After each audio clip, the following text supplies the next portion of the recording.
신호등이 없는 도로에서는 차가 오는지 오지 않는지에 따라서 건너갈지 말지가 결정됩니다. 차가 오더라도 내가 급하면 건너가게 되는데 전혀 그것이 잘못됐는지 잘 됐는지 말할 수 없습니다. 각자가 그 상황에서 할 말이 있기 때문에 그렇습니다. 운전자는 운전자가 할 말이 있어요. 또 건너간 사람은 건너간 사람대로 할 말이 있어요. 그 기준이 없기 때문에 그래요. 그래서 서로 할 말이 있기 때문에 무엇이 잘못됐다 잘됐다 말할 수 없어요.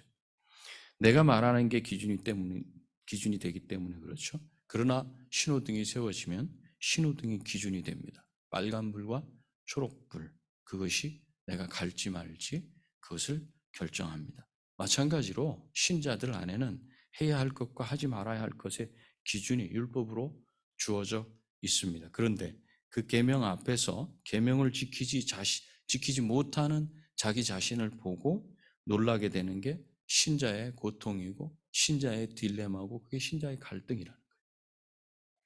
하나님을 섬겨야 하는 것을 몰라서 못 섬기는 게 아니에요. 아는데 섬겨지지 못한다는 거예요. 섬길 수 없다는 거예요. 능력이 없다는 사실을 발견하고 그것이 신앙 안에서 자기 자신의 발목을 붙잡는 그런 일이 되는 거죠. 우리는 지난 7장에서 신자의 내면에 있는 갈등을 알아봤습니다.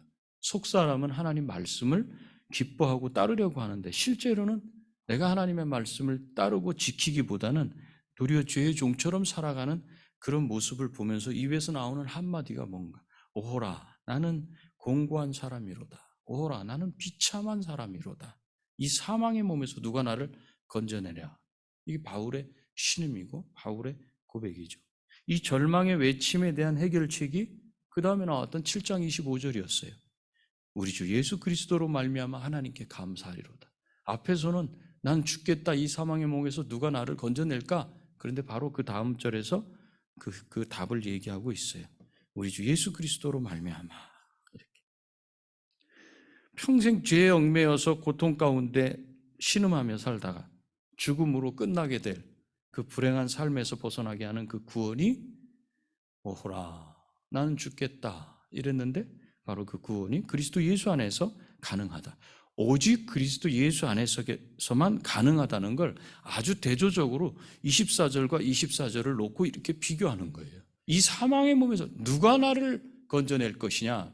그건 다른 말로 하면 이 세상에 아무도 없다. 해결받을 수 있는 길이 없다.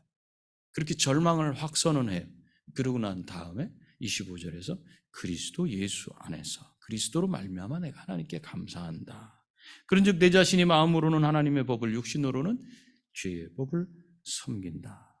오직 그리스도 예수 안에서만 이 고통 가운데서 벗어나는 그 일이 가능하다. 그리스도 외에 다른 길이 없음을 바울이 이렇게 고백했어요. 그리스도로 말미암아 죄의 본성으로는 죄의 법 아래 힘없이 무너질 수밖에 없는 자기 자신을 보지만 그리스도로 말미암아 마음으로는 이런 육의 얽매임에서 벗어나서 하나님의 법을 섬길 수 있음에 감사하는 고백을 지금 하고 있다는 걸 우리가 알 수 있죠.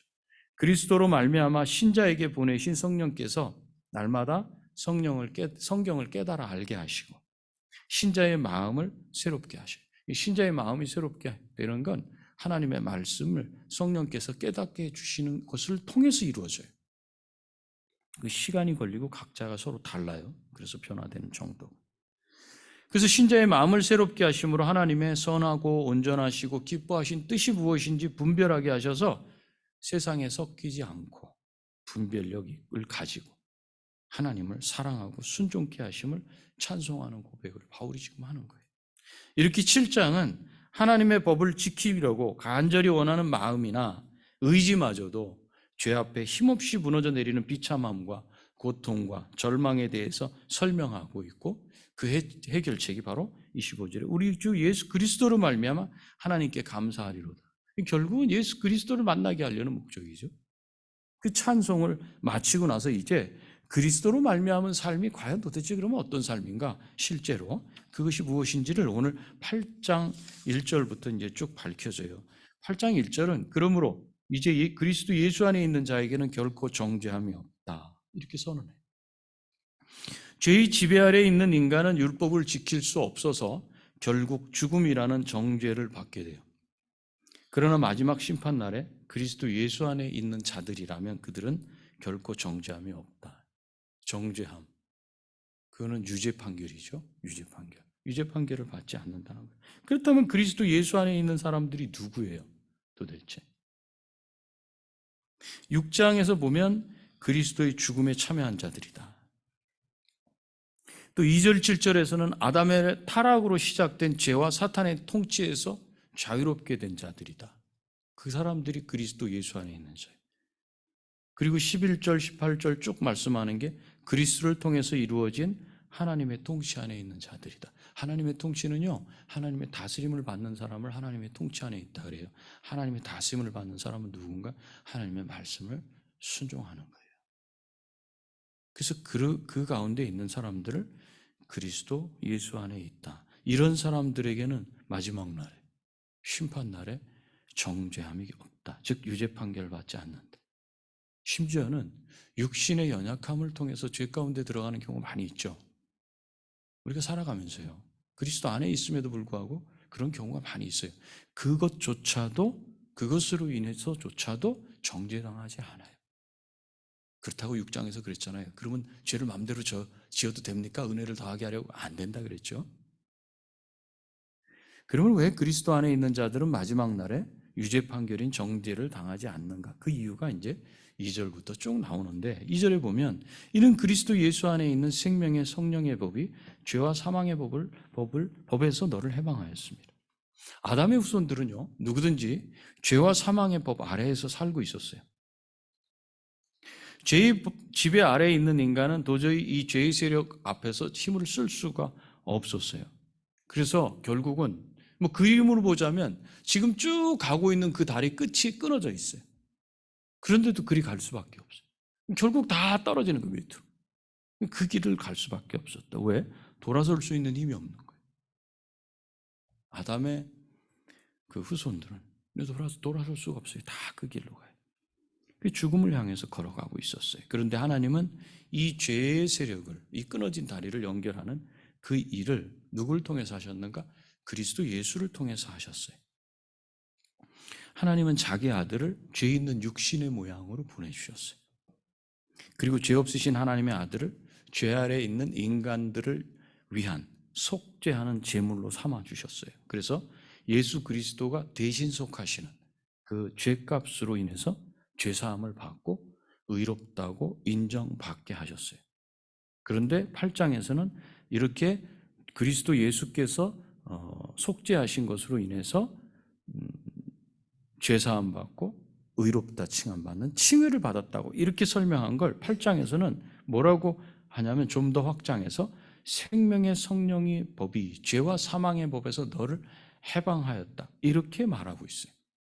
같은 의미지만 좀 더 확장됐다는 걸 볼 수 있죠. 이렇게 생명의 성령의 법으로 죄의 법, 사망의 법에서 자유하게 된 것이 어떤 것을 말하는지 3절이 이렇게 설명해요. 율법이 육신으로 말미암아 연약하여 할 수 없는 그것을 하나님은 하시나니 곧 죄로 말미암아 자기 아들을 죄 있는 육신의 모양으로 보내어 육신의 죄를 정하사. 율법이 육신으로 말미암아 연약하여 할 수 없는, 자 여기서 주어가 이 문장이 그냥 이해하기가 어려워요. 이 무슨 뜻이에요 도대체? 율법이 육신으로 말미암아 연약하여 할 수 없는, 이렇게 돼 있어요. 육신이 율법이 못하는 거예요. 육신이 못하는 거예요. 이거 분명하게 보고 넘어가야 돼요. 이 주어가 누구예요? 여기서는 율법이 주어죠. 율법이 할 수 없다. 뭐 때문에? 육신 때문에 할 수 없다. 이거 분명히 이 부분을 구분하지 못하면 헷갈립니다. 이해 분명히 해야 됩니다. 율법이 할 수 없다. 뭐 때문에? 육신 때문에. 이것이 7장에서 말했던 육적인 상태에서 겪게 되는 갈등의 문제를 요약한 말이에요. 이게 왜 육에 속한 상태에서는 하나님의 거룩한 율법이 오히려 죄의 정욕을 불러일으키고 범죄하게 만들어, 하나님의 법을 잘 지키려는 간절함이 왜 여지없이 무너지고 오히려 사람들 눈을 피해서 외식을 하게 되고 거칠애를 하게 되고 사람들이 있을 때와 없을 때 다른 행동을 할 수밖에 없는 그런 모습이 되는가? 그런 자신을 보고서 스스로 가만히 앉아보면 바울과 같은 그런 고백이 나오는 거죠. 도대체 내가 뭐 하는 거지? 이런 거죠. 그 근본 원인을 여기서 말해주고 있는 거예요. 율법은 하나님의 거룩한 율법으로서 그 기대되는 정상적인 기능이 있어요. 율법의 기능. 그것은 율법을 듣고 보고 읽는 자들이 그 법에 순종해서 살고 또 죄를 지으면 그것에 대해서 회개하고 돌아서게 하는 거예요. 그런데 그 기능을 전혀 감당하지 못하고 도리어 죄에게 이역용당해서 정욕을 불러일으켜. 율법이 선한데도 불구하고 율법이 오히려 그 사람들에게 죄를 짓도록 만들고 또 욕심이 더 생기도록 만들고 탐심이 생기도록 만들고 범죄하게 만드는 도대체 이 기능을 원한 게 이러려고 한 게 아닌데 하는 그런 황당한 결과를 초래하게 된 근본 이유가 도대체 뭐냐 이거죠. 그 근본 이유가 바로 우리의 부패한 육적 성품으로 말미암아 아담의 타락 이후에 완전히 부패하고 오염된 우리의 그 죄의 본성, 육적 본성으로 말미암아 즉 율법이 연약했기 때문이다. 율법의 본 역할이 감당되지 않고 도리어 율법이 들어왔지만 율법이 가입한 것은 그랬어요. 그런데 율법이 들어와서 오히려 죄만 더했다 이런 뜻이죠. 이것은 율법은 선한데 인간은 육에 속해 있기 때문에 율법을 지킬 만한 힘이 없었다 이 말이에요. 율법이 잘못된 게 아니고 인간은 육에 속해 있었다. 땅에 속해 있었다. 그래서 율법을 지킬 수 있는 능력이 없었다.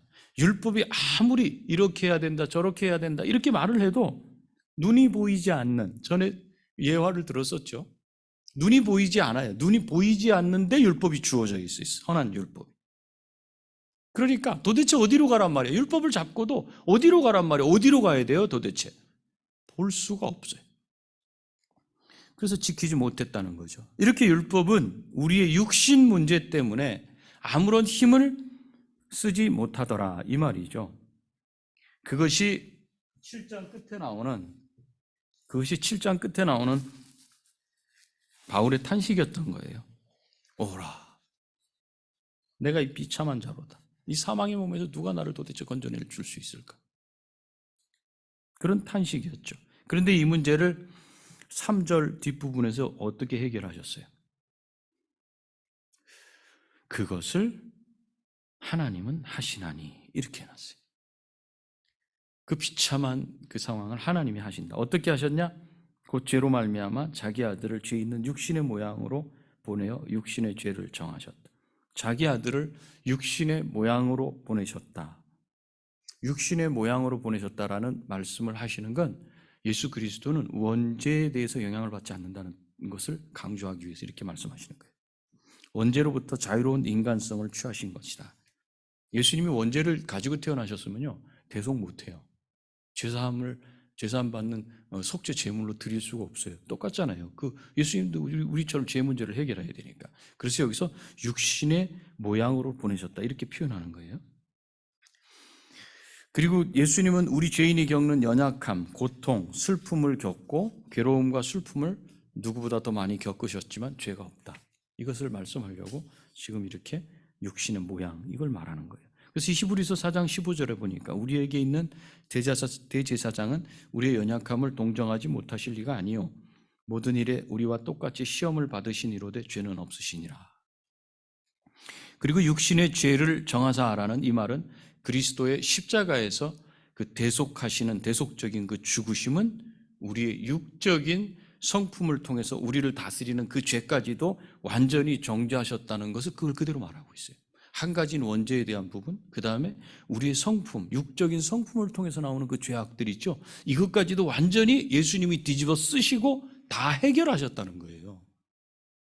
그래서 원죄에 대한 해결은 알겠는데 내가 예수 믿고 난 이후에 내 삶이 계속해서 죄악 가운데 들어가고 악한 가운데 들어가는 나 자신을 내가 도대체 이해할 수 없고 이 정도밖에 안 돼, 저 정도밖에 안 돼.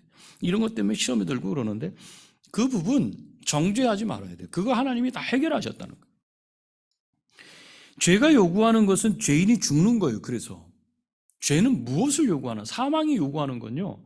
죄값 치러야죠 이거예요. 죄인이 죽는 거. 그런데 하나님의 아들은 인간이 되셔서 우리를 위해 십자가에서 우리의 빚, 그게 뭐예요? 우리가 빚진 게 뭐예요? 죽음이에요. 그 빚, 그것을 청산하셨어요. 그래서 이제 죄는 더 이상 우리에게 요구할 게 없어요. 죄가 와서 그때 이거 적은 거 이거 갚아야 되지 않겠어요? 할 게 없어졌다는 거예요. 예수 그리스도께서 다 갚아버리심으로. 이렇게 하신 목적이 무엇인가? 4절에 육신을 따르지 않고 그 영을 따라 행하는 우리에게 율법의 요구가 이루어지게 하려 하심이니라. 하나님이 그리스도 예수 안에서 죄의 권세를 파괴하신 목적이 뭔가? 왜 그렇게 하셨어요? 천국 가게 하시려고. 이렇게 우리가 간단하게 말하는데 여기서 뭐라고 말씀하냐면 삶을 얘기해요. 삶을요. 육신의 정욕대로 살지 않고 성령의 능력으로 사는 자들 안에서 성령의 능력으로 살아요. 왜 그렇게 성령의 능력으로 살아야 되냐? 율법이 요구하는 바가 이루어져야 되기 때문에 그래요.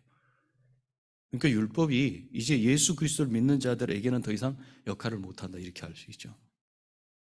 가장 근본적으로 우리가 잘 알고 있는 게 신약에서 예수님은 이런 걸 말씀하시지 않았다. 구약에 있는 그런 율법을 말씀하시지 않았다. 그걸 다 완성하셨다. 다 이루셨다. 이렇게 말했는데 제가 율법을 이루신 것이 무엇인지는 실정법과 자연법을 들어서 설명을 드렸고 또 박영선 목사님이 말씀하신 대로 그것이 약도였는데 그 약도를 볼 수 있는 눈이 열렸다는 것으로 말씀을 드렸어요. 그렇다면 눈이 열렸으면 약도를 따라가야 되는 거예요. 그죠? 실정법은 선을 정해줬어요. 선을. 그렇지만 자연법은 뭐예요? 그 선을 정해놓은 그 법을 정한 율법의 정신이에요. 예수님은 신약에 오셔서 이 구약의 율법을 다 이 율법의 정신까지 올려놓으셨어요. 그러니까 그 요구가 더 커졌다는 거예요. 더 높아졌고 더 깊어졌고.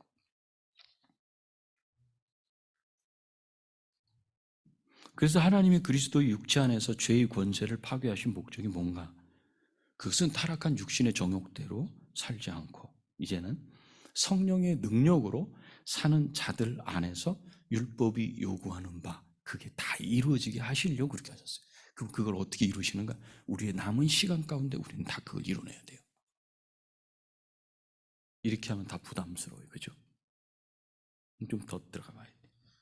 이루는 건 이루는 건데 이게 무슨 숙제가 주어진 것 같고 그래요. 구원의 문제는 그렇게 간단한 단순한 문제가 아니에요. 여기 율법의 요구에서 요구라고 쓰인 이 단어는 단수로 쓰였어요. 즉 율법에서는 많은 것을 요구하고 있다. 구약으로 말하자면 유대인들은 613개의 계명, 율법을 요구하고 있다. 이렇게 얘기하는 그 복수가 아니라는 거예요. 단수. 율법의 요구는 율법에 나타난 실정법이 아닌 자연법으로서의 율법의 정신을 말해요.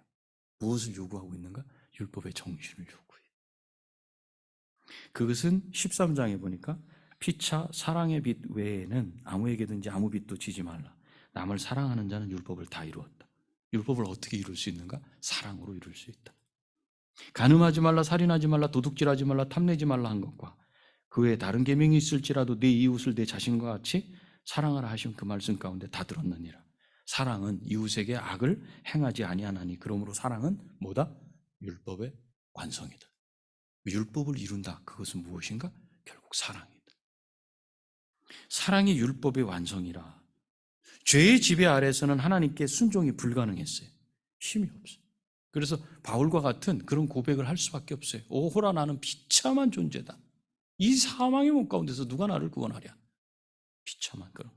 하나님은 죄의 세력을 그런데 하나님은 죄의 세력을 멸하시고 우리에게 성령을 주셨어요. 그래서 율법의 근본 목적이 성령을 따라 행하는 우리 안에서 이루어질 수 있게 됐어요. 이루어진다라는 이 말은 율법의 근본 의도, 목적을 충족시킨다는 그런 의미예요. 그걸 충족시킬 수 있다는 거예요. 율법의 본래 목적과 기능대로 우리가 순종하고 하나님의 거룩한 성품을 닮아가는 길은 그럼 어떨 때 가능한가? 그래서 성령이 나오는 거예요. 성령을 따라 살 때만 그게 가능하다는 말을 생각해 봐야 돼요. 사망의 법을 따르지 않고 성령의 법을 따라 산다는 말을 이해해야 돼요. 그게 무슨 말인지 도대체. 그리스도 예수를 믿는 자들 안에 누구든지 성령님이 계셔요. 여러분 믿으시죠? 여러분 안에 성령님이 계셔요. 그래서 여러분을 성전이라고 이렇게 말씀하고 있어요. 구약의 율법은 선을 정해줬어요. 그래서 어렵지 않았어요. 선을 정해주면 어렵지 않아요. 그런데 신약에서 예수님이 오셔서는 이 실정법이라고 하는 기준선, 이게 아닌 자연법인 율법의 정신으로 바꿔주셨어요, 이걸. 율법의 정신은 예를 들어 간음의 문제는 마음먹은 것까지도 죄를 범함이 된다. 이렇게 바꿔놓으셔. 욕하는 것도 살인죄가 된다. 탐내는 것도 죄가 된다. 11조를 드리는 것으로 우리는 하나님 앞에 할 도리를 다 했다. 11조에 맞죠. 11조. 내가 10에 0.9조 정도를 하는데, 아유, 11조 간신히 넘었다. 우리 여기에 맞춘 거. 이게 구약식이에요. 구약식. 하나님이 기준선을 정해놓으신 거기에 맞추는 게 11조예요. 11조를 드리는 것으로 나는 하나님께 할 도리는 다 했다고 생각하고 남은 것은 내 것이라고 생각하고 마음대로 사용하는 것. 이것도 죄가 된다는 거예요. 앞에서 본 것처럼 율법이 요구하는 본 목적은 사랑이에요. 그런데 이 사랑은 각 신자들에게 차이가 있어요. 다 똑같지 않아요. 11조? 10분의 1을 지킨다는 건 다 똑같아요. 내용은 다를 수 있죠. 이 사랑은 서로가 달라요. 그래서 성령님께서 그때그때 나를 인도하시는 것에 따라서 내가 행해지고 내가 표현한다, 이렇게 이해를 해야 돼요. 성령님이 내 마음 가운데 이 사람을 도와줘라 하시면 내가 돕는 거예요. 근데 어떤 분은 안 도와줄 수도 있어요. 옆에 있는 다른 모 집사님이 그 사람이 성령께서 그 사람의 마음을 말씀을 통해 감동시키셔서 누군가를 돕는 그걸 보고 이분은 성령께서 그 마음을 감동 안 시켜줬어. 그런데 그 사람을 보고 아유, 나도 뭔가 좀 해야 되지 않아? 형편이 안 되는데 그 사람이 그렇게 한 그 규모를 보고 형편도 안 되면서 나도 뭐 좀 해야 되지 않아? 이렇게 아나니아와 삽비라처럼 하면 안 된다. 예수 믿은 사람은, 그 이후의 삶은 성령이 내 안에서 내 마음을 움직이시지 않는데도 옆 사람 보고 나도 도와야 된다는 그런 행동, 그런 마음이 드는 건 성령께서 내 마음을 감동시키지도 않았는데 그렇게 옆 사람 보고서 내가 그래야 될 거다라고 자꾸 양심을 따라서 움직이는 건 눈치를 따라 사는 것이지 성령을 따라 사는 건 아니에요. 그리스도로 말미암아 율법의 정신을 볼 수 있는 상태가 된 신자는 이제부터는요, 말씀을 통해서 성령이 비춰주시는 그 불빛을 따라서 말씀을 지키면서 살면 된다는 걸 말해주고 있어요. 그리고 그렇게 살아가는 거예요. 그러니까 뭔가 이렇게 감출 것이 없어요. 그러니까 감사한 거예요. 그러니까 신앙생활이 무게감 같은 거, 이 생활을 하려니까 내가 힘이 들지를 않는 거예요. 성령께서 내게 주시는 대로 내가 하니까. 우리가 율법에 대해서 죽임당하고 그리스도에게 속하게 되었으니 더 이상 정죄함이 없다는 선언을 들을 때 더 이상 죄의 얽매임과 갈등과 또 패배, 그것은 없고 오직 생명의 자유로 충만하게 될 것이다. 뭐 이런 기대를 우리가 하게 돼요. 그러나 믿는 신자가 그리스도 안에서 누리는 이 영적인 자유를 누리는 일은 그렇게 단순하지 않다는 거예요. 그리스도께서 이루어 놓으신 구속이 각 개인에게 적용되는 것은 획일적이지 않아요. 기계적이지 않아요. 그게 인격적으로 각 사람에게 성령께서 적용하시는 게 각각 달라요.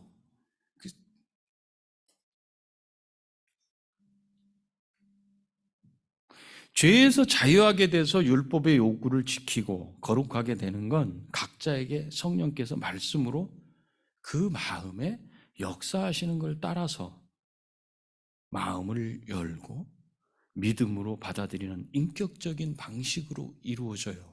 그러니까 여러분 신앙 안에서 여러분이 이 여정을 걸어가면서 내가 저 사람만큼 못하는 것 때문에 이 사람보다 더하는 것 때문에 교만할 것도 없고 못하는 것 때문에 눈치 볼 것도 없어요. 그러니 교회만큼 자유로운 공동체가 없는 거예요. 하나님 안에서 나는 성령께서 나에게 주시는 대로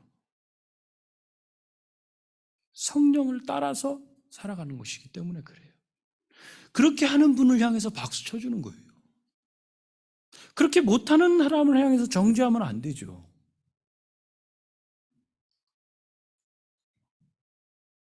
인격적으로 성령께서 그를 다스리시고 그를 충만케 하시고 그의 삶 속에 들어오셔서 말씀으로 계속 말씀하고 계시니까 각기 이렇게 가는 과정이 좀 달라요.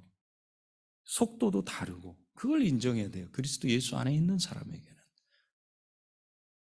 그래서 이미 이루어 놓으신 구원이라는 게 있고 그 다음에 그 구원을 누리는 것 사이에는 간격이 있다는 걸 우리가 인정해야 돼요.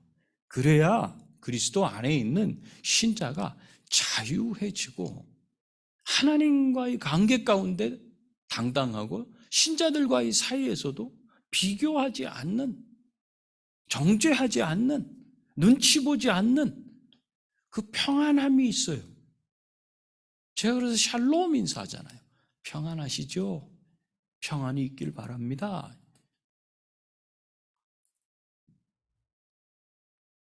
그 시간적인 차이가 있는데 그렇지만 빌립보서 1장 6절에서는 너희 안에서 착한 일을 시작하신 이가 그리스도 예수의 날까지 이루실 줄을 우리는 확신하노라.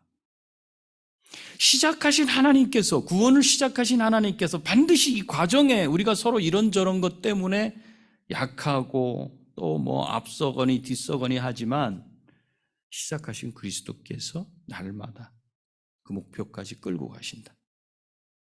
이렇게 신자가 성화되어지는 것은 날마다 이루어지는 것이고 죽을 때까지 계속 진행될 것이지만 죄에 대하여는 죽고 하나님에 대하여 산 자요, 죄에서 벗어나 자유하게 된 자요, 율법에 대해 죽은 자라고 이미 확정된 것으로 말하는 것은 우리의 신앙 여정 중에 이렇게 넘어지고 저렇게 넘어져서 실패한 것 때문에 이거 도대체 내가 제대로 하는 거야, 마는 거야. 자기한테 절망하고 좌절하고 실패하고 넘어질 수 있지만 왜 이렇게 단정적으로 말씀을 하고 있냐면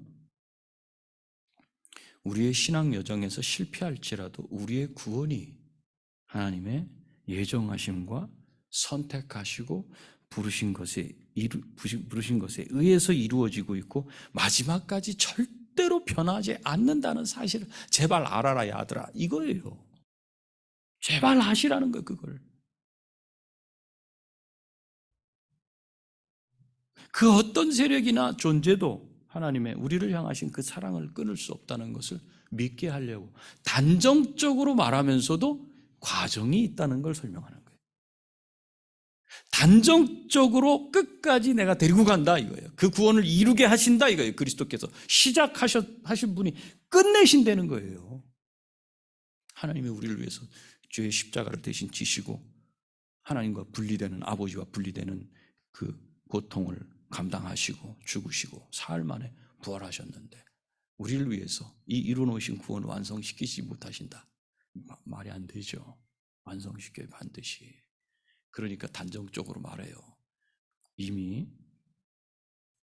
구원 받았다. 그리고 이미 거기 가 있다는 거예요. 하나님 하늘 보좌 우편에서 예수님과 함께 다스린다. 이렇게 에베소서를 통해서 말씀하시는 거예요. 확정되었으며 이미 그 미래까지도 우리에게 선언적으로 말씀하셔요. 이제 결론을 맺습니다. 로마서 7장에서는 부패한 우리의 육적인 본성으로 말미암아 겪게 되는 죄 앞에 무력하게 이리저리 끌려다니는 비참하고 고통스러운 그 슬픔, 그걸 말했어요.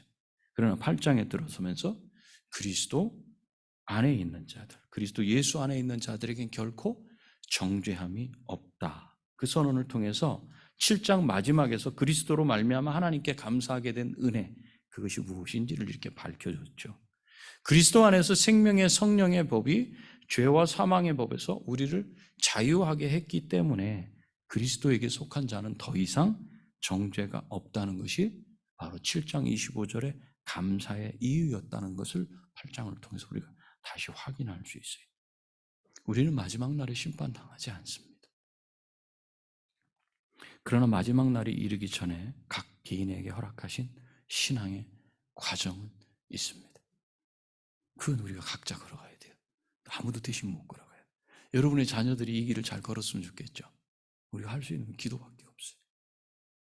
그가 인격적으로 성령을 어떻게 만나고 성령께서 어떻게 그를 이끌어 가실지, 그가 어떻게 반응할지 아무도 몰라요. 어쩌면 여러분의 자녀들이 다른 길을 갈 수도 있어요. 우리가 어떻게 할 수 있는 부분이 아니에요. 그 과정은 다 똑같지 않아요. 그 과정을 살아가는 모습이 각기 달라요. 그런데 그 과정을 살아가는 법은 똑같아. 그 법이 뭔가? 성령의 법이에요. 성령. 생명의 성령의 법. 그래서 각자가 신앙생활하는 모습이 다른 거예요. 만약에 우리 교회 신자들이 신앙생활하는 모습이 똑같다 그래 보십시오. 힘들어 죽겠지 않겠어요? 기계들이 가는 것도 아니고 뭐지? 색깔이 똑같아. 눈이 피곤하지 않겠어요? 마음이 피곤하지 않겠어요? 성령이 의지가 될까요?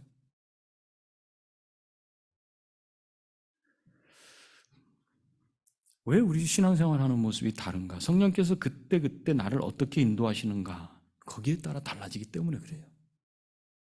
그래서 한시도 긴장을 늦출 수 없는 게 평평하게 잘 가는 것 같지만 또 어느 때 푹 꺼지기도 하고 또 오르막을 가는 것 같은데 또 푹 내려가기도 하고 이게 계속 반복되는 여정이에요. 날마다 성령께서 우리 각자를 감동시키시며 말씀을 깨닫게 하시는 대로 이 과정을 살아내야 돼요. 우리가. 그래서 하나님이 살아계신 거예요. 일일이 따져서 이렇게 하는 게 맞아요, 저렇게 하는 게 맞아요, 이거 틀린 거 아니에요, 이래야 하는 거 아니에요, 이렇게 하는 건 어린아이의 모습이에요. 지금 오늘 말씀해 보니까 성령이 나를 인도하신다는 말씀을 통해서. 그러면 내 신앙 양심에 따라서 행하면 되는 거예요. 그 기준을 다른 분하고 같이 맞추려고 끌어올리려다 보면 계속해서 뭔가 좀 불편한 신앙생활을 할 수가 없어요. 이 어린아이의 모습을 벗어나는 길은 말씀을 보고 성령의 인도하심을 날마다 받는 것입니다. 그래야 자라가고 성장하고 그게 즐거워요. 그때 하나님이 원하시는 것이 무엇인지를 따지고 율법의 글자에 맞는지를 따지지 않아요. 그분은 그렇게 살아가는 그 삶. 제가 이 예가 돈과 관련되기 때문에 여러분들이 혹시 오해할 수 있을까 봐 미리 말씀드리는데, 제가 이 예를 들는 이유는 가장 피부에 와닿고 가장 우리가 느끼기가 수월하기 때문에 그래요. 제가 2009년도 한국에 들어왔잖아요. 저 혼자 왔었죠. 그때 시리아에서 추방이 됐을 때. 그때 신대원에 가기 전에 섬겼던 그 통합집 교회 목사님께 연락을 했어요. 근데 목사님께서 식사하자 그러시더라고요. 그래서 제가 성남의 한 횟집에서 만났어요. 비가 많이 오는 날인데. 근데 이제 목사님이 그 밥을 사주시면서 제 사정을 이렇게 저렇게 물으시더라고요. 그 제가 그 답을 했어요. 근데 목사님이 저보고 수요일에 와서 설교해달라 그러시더라고요. 그 날짜를 정했죠. 약속한 수요일에 교회로 갔는데 목사님이 목양실에서 잠깐 보자고 이렇게 말씀하셔요. 찾아갔더니 하시는 말씀이 선교지에서 돈이 좀 많이 필요하죠? 이렇게 말씀하시더라고요. 근데 사실 제 마음에 돈이 많이 필요했죠. 그런데 제 입에서 툭 튀어나온 건 마음하고 다른 말이 튀어나왔어요. 아닙니다. 괜찮습니다. 그랬더니 하시는 말씀이 그래도 많이 필요할 거예요. 이렇게 말씀하시더라고요. 그러시면서 그 교회 한 집사님이 제 얘기를 목사님이 하셨나 봐요. 교회에서 예배 때 말씀하셨는지. 그때 그 집사님이 저에게 헌금을 하셨다는 거예요. 그러면서 제게 뭐라 그러시냐면 액수가 좀 많아요. 그러시는데 당시에 그 봉투에 얼마가 들어있었냐면 1,000만 원이 들어있었어요. 목사님이 하시는 말씀이 오늘 예배에는 그 집사님이 나오시지 않을 거다. 그러면서 전화번호를 주셨어요. 그래서 전화하시고 한번 감사하다는 표현을 좀 해주십시오. 이렇게 말씀하시더라고요. 그래서 제가 예배 후에 숙소로 돌아와서 전화를 드리고 감사하다고 인사를 했어요. 그랬더니 하시는 말씀, 이분이 하나님께서 드리라고 해서 드린 것뿐입니다. 이렇게 말해요. 아무 말을 못했어요. 아무 말. 제가 여기 한 분만 예를 들었죠.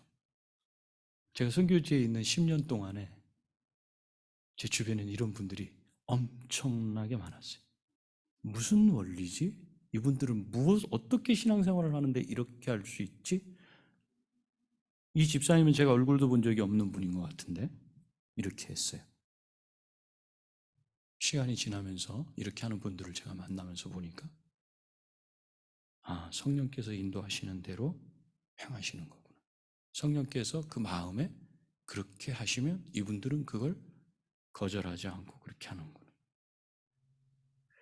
그리스도 예수님을 믿은 이후의 신자의 삶은 이렇게 성령님께서 주시는 은혜를 따라서 각자가 모양과 색깔과 온도가 다르게 살아가요. 교회는 그렇게 이루어지고 세상 가운데서 사명을 감당하는 거예요. 우리 교회의 색깔이 있어요. 또 다른 교회는 다른 교회의 색깔이 있어요.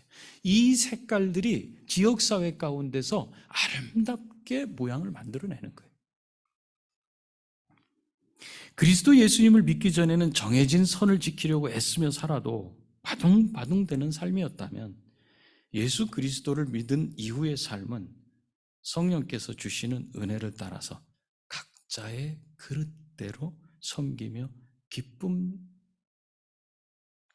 가운데 살아갈 때 죄와 죽음의 법에서 해방된 그 삶이 무엇인지 누리게 되는 거예요. 그 삶을 다 누리게 되시기를 축원합니다.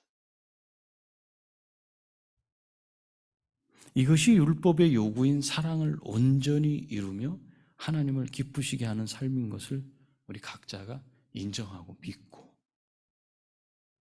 내가 하나님을 사랑하는 게 어떻게 나타나요?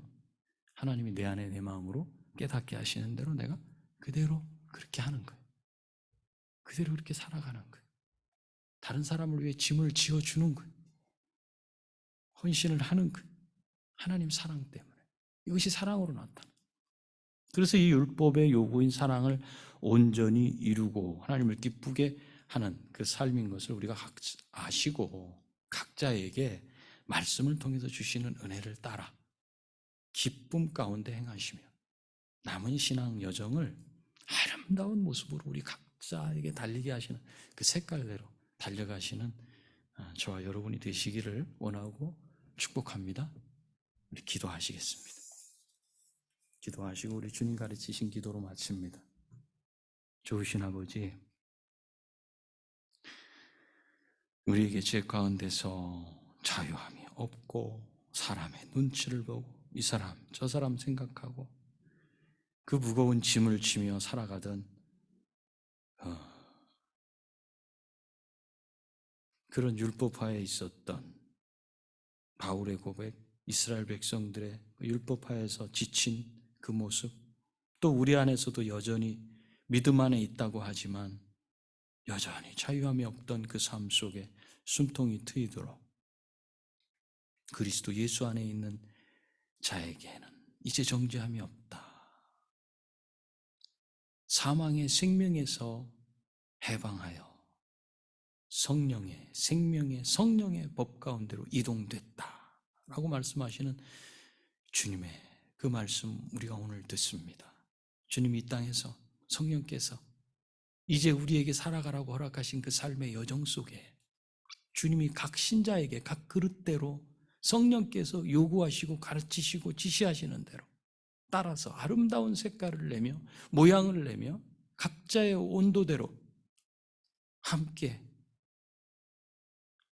교회를 잘 지어가게 하시고 가정을 잘 이루게 하시고 지역사회 가운데 우리 교회의 색깔이 주변에 선한 영향력을 끼칠 수 있도록 우리가 그 원리를 알게 하시니 감사합니다.